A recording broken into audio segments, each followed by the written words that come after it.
Hey guys, welcome back to another video. Today we're going to be taking a look at a scenario in which Donald Trump absolutely demolishes Kamala Harris in the 2024 presidential election, meaning that he would very well surpass 300 electoral votes.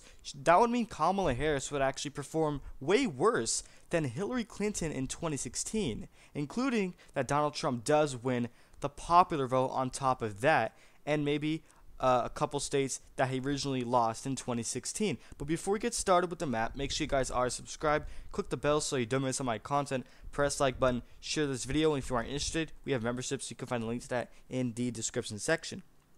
So let's start off with a number of these swing states. Now the states filled in yellow are going to be the real true toss-up states that can go to either candidate, either way, but the battleground states are going to be basically the states filled in gray that usually swing one way or another in a typical direction, either to the right or left. For example, as we all know, Virginia is considered a battleground state. As we all know, Florida is considered a battleground state, but it usually swings towards the right. And the same thing goes for New Mexico. As an example, it's usually considered a battleground state, but it usually swings towards the left. So the states filled in yellow are going to be the real states that can determine the outcome of this election. As we all know, Pennsylvania will be the tipping point state. Whoever wins that state will win the election, pretty much guaranteed. So I do think that in this scenario, Trump's going to do better than he did in 2016, winning the popular vote if he absolutely demolishes Kamala Harris. So right off the bat, New York is going to be likely for Kamala Harris. As of right now, she's polling at roughly 13%, actually, according to the most recent poll, and it's a highly rated pollster on 538. And keep in mind that they underestimated Donald Trump in the state of New York back in the last election by nearly 9 percentage points. Biden only won it by 23, and polling averages had him getting close to 30%, which he did not end up getting near that. So if you apply that polling here, realistically, it's only a likely margin for Kamala Harris. And if you remember, when Biden was still in the race, he was polling on average of 7 to 8 percentage points at most times on RCP, and that was disastrous for the Democratic Party.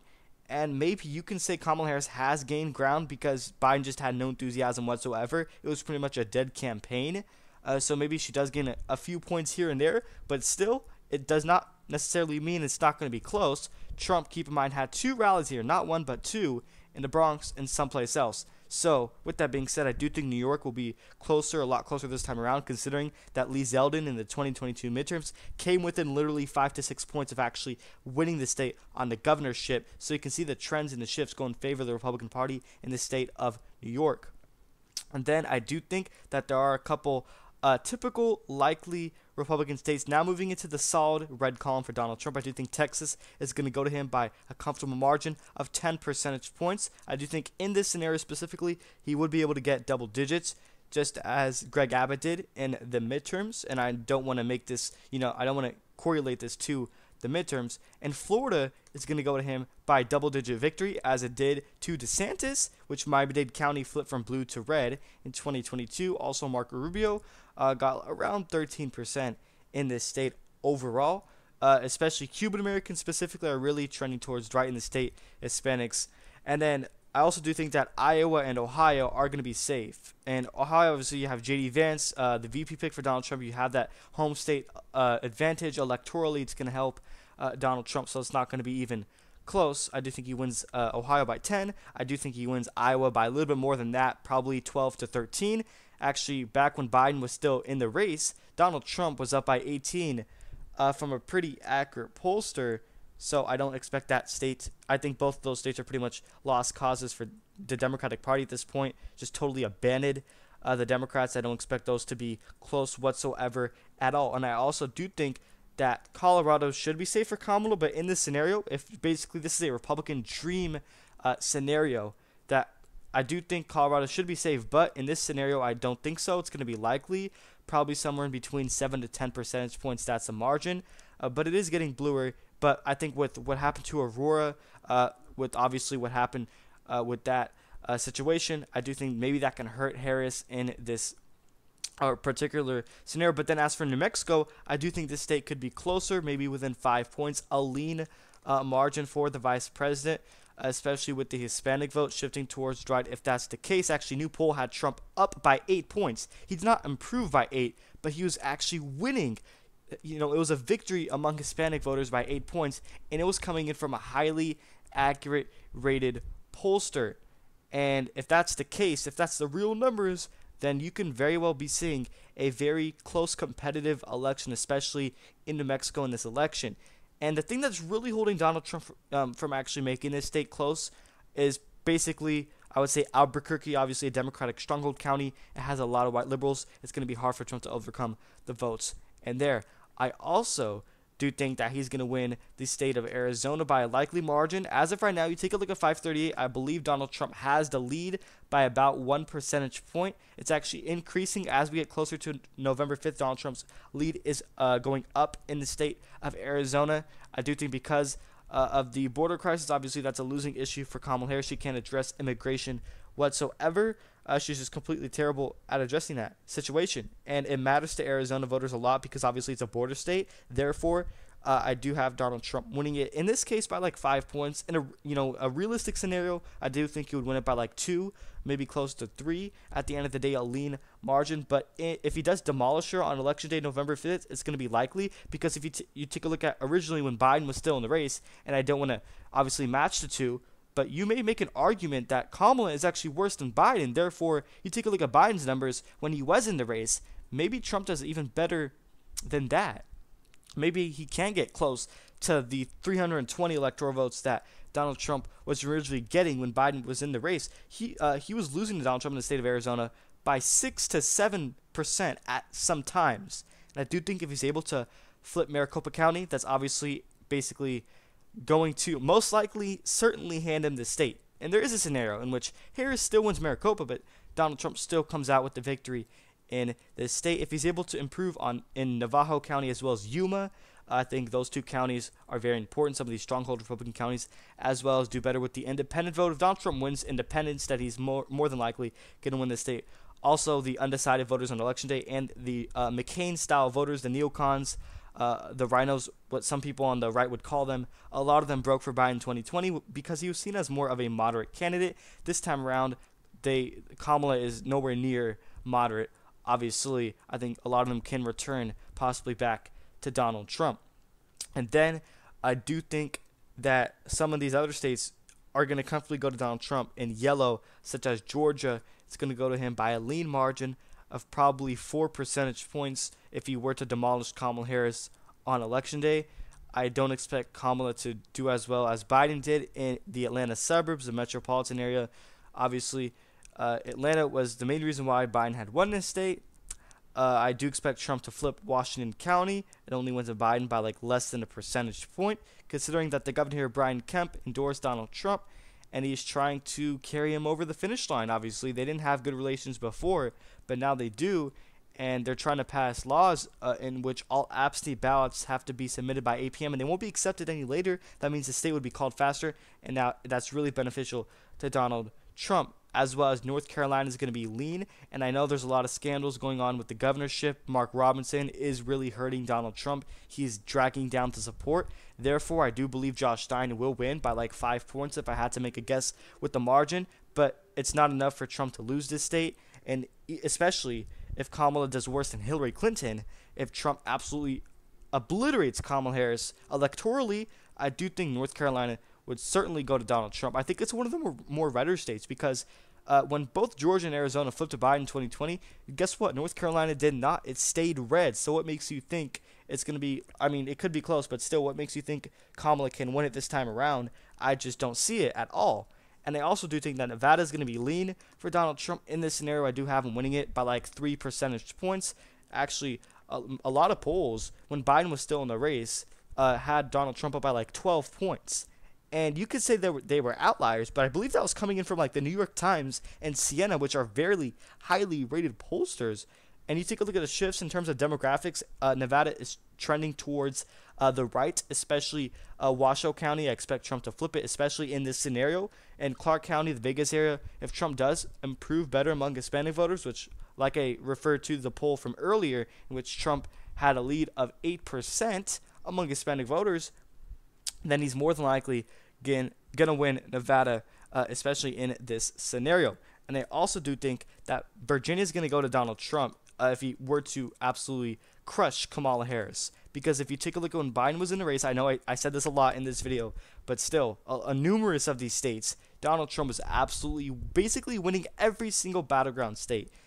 And now, according to the polls, it's the complete opposite, which, just like Alan Lichtman says, take the polls with a grain of salt. Obviously, the polls are completely garbage. You take a look at 2022, you take a look at the 2020 election, even in 2016, basically they promised Hillary Clinton would win by a landslide. That didn't happen. They promised Joe Biden would win the popular vote by 9 points. That did not happen. He only won it by 4 points. And they promised a red wave in 2022. The midterms, that obviously failed. So the polls are completely garbage. And Donald Trump, at the very last moment, right before Biden had dropped out, was up in the state of Virginia by 0.4 percentage points. And the governor here, Glenn Youngkin, who's very popular, endorsed the former president. And he's also, I believe, he already passed Election Day laws in which he's trying to push not mail-in voting. He's trying to mandate paper ballot voting only. And that would really go to Donald Trump's benefit ultimately at the end of the day. And you take a look at early voting in the state of Virginia, because you could take a look at it. Donald Trump is doing way better than where he did in 2020, and early voting is actually up 38% from where it was 4 years ago in the last election. And you may say, oh, well, if it's up 38%, early voting typically usually favors Democrats. Well, no, that actually means that more Republicans are using early voting more than usual in past elections. Meanwhile, Democrats are not, because obviously Donald Trump is now all of a sudden reversing his opinion, taking a 360, and is trying to obviously take advantage of early day voting, which is why more Republicans are doing it now more often than they used to back in the day. But I also do think that Minnesota is going to be close, but still not enough for Donald Trump to win. I don't see him winning it this time around because obviously Tim Walz is her VP. He's the governor here, very popular, so I do think he will ultimately carry her over the finish line. And then as for Wisconsin, I think it's going to be likely for Donald Trump, obviously not in a regular scenario, but if he were to absolutely basically demolish Kamala Harris, a Republican dream scenario in 2024, because I do think you take a look at when, obviously this was the reddest stressful state of the three in 2020 and 2016, and I believe the Obama era as well. Wisconsin voted to the right of both Michigan and Pennsylvania. So I think, and by the way, the polls are absolutely trash in Wisconsin. I mean, they had Biden winning it by 6 right before Election Day. He did not even get nowhere near that. He won it by a tilt margin of just 20,000 votes, which, by the way, was less of a margin than Trump's victory in this state back in 2016. So, I mean, the only reason why Biden won it was because of Milwaukee, and Kamala Harris is not going to have her performance in line with or in par with Joe Biden in Milwaukee. I mean, she's going to do terrible in the Rust Belt. I don't get how she can do well in the Rust Belt, obviously. The only way she can is because of Tim Walz. Other than that, she's not going to. I expect Trump to flip Door County and have skyrocket turnout in Green Bay. Then you have Michigan. I do think Trump's going to win it, especially if he were to demolish Kamala Harris in a Republican Party dream scenario. You take a look at the uncommitted vote, 100,000 voters voting uncommitted in the Democratic primaries when Joe Biden was still in the race. That's a large uncommitted vote, and it could be enough to cost Kamala this state.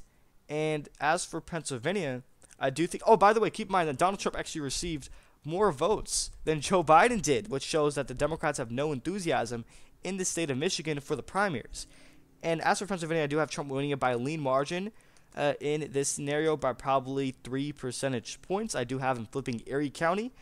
And then also I do have him flipping Northampton County. Those two counties, Erie and Northampton, are extremely important. And basically, I do think because he got shot in this state, Butler County obviously is right next door to Pittsburgh. So I do think there's a chance he does have skyrocket turnout in some of these stronghold Democratic counties like Pittsburgh and possibly Philadelphia as well. I think it's going to come down to obviously the union workers, obviously the blue-collar workers, college-educated voters possibly. which Kamala Harris, I just can't see her doing that well in the Rust Belt. And according to 538, her only shot at victory is through the Rust Belt. I mean, Donald Trump pretty much has the entire Sun Belt locked under control. He's winning Arizona, Georgia, possibly Nevada as well. But I do think that Kamala Harris is being slightly overestimated in the Rust Belt states. And if you do apply the polling year from previous elections in 2020 and maybe 2016 as well, especially 2020, then Donald Trump is going to win, possibly an electoral landslide, and that's exactly what this map shows. 325 electoral votes for Donald Trump, nearly getting 330 to Kamala Harris's 213. Absolutely crushing her in this scenario. And also, New Hampshire is going to be tilt for Kamala Harris. I just can't see Donald Trump winning this state, as a lot of college-educated voters in that group specifically really pans out well for Democrats, especially considering that Tim Walz is on the ticket. He specializes in education as governor, so I do think that New Hampshire will vote for Kamala this time around, regardless if Trump were to crush Kamala or not. So that's pretty much it. Let me know your thoughts and opinions in the comment section down below. What states you agree with or disagree with, and why. Do you think that the Republicans will have a dream scenario on Election Day? One of those fine reminders to subscribe, click the bell so you don't miss all my content, press the like button, share this video, and if you are interested, we have memberships, so you can find the links that in the description section. That's pretty much it. Thank you everyone for watching.